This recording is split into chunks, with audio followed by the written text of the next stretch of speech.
Bank डकायती योजना को पंड करी 9 जन कुख्यात अपराधी को गिरफ्त करिछि केउंझर पुलिस। तबे मयूरभंज घागरबेड़ार गणेशगिरी एही गैंगर थिला मास्टरमाइंड। से तार सहयोगी सहित नारायणपुर बैंक ऑफ इंडिया शाखारे डकायती पई योजना करुथिला।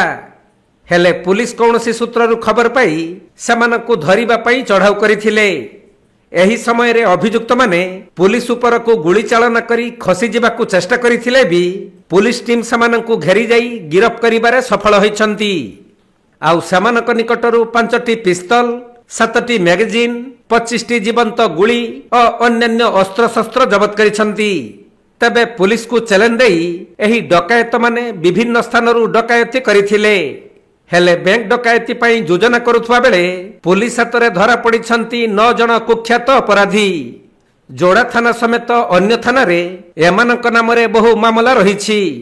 तेणु पुलिस एही गैंग को काबू करिबा परे सेमानंकु जोड़ा सहरर विभिन्न वार्ड रे चलाई चलाई बुलाइबा सह सहर परिक्रमा कराइछि।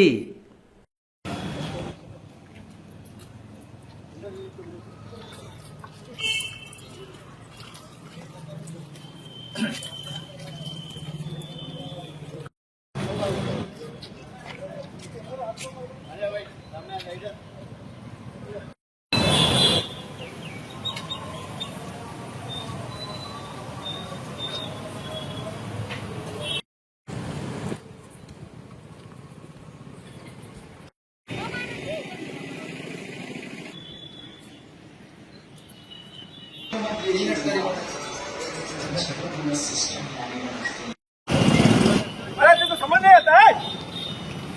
अरे भाई तुम्हें जाओ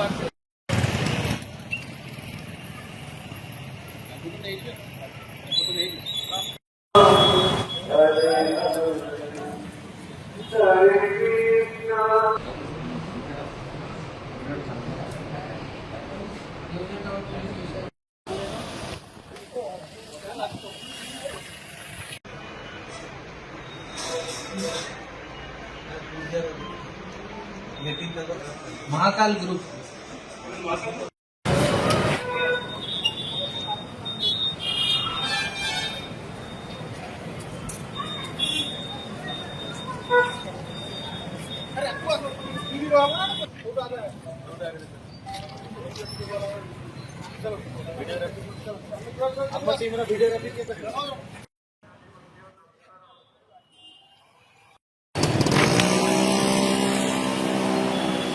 केन्दुझर जिल्लारू दीपेश कुमार बेहेरांक रिपोर्ट कोणार्क लाइव।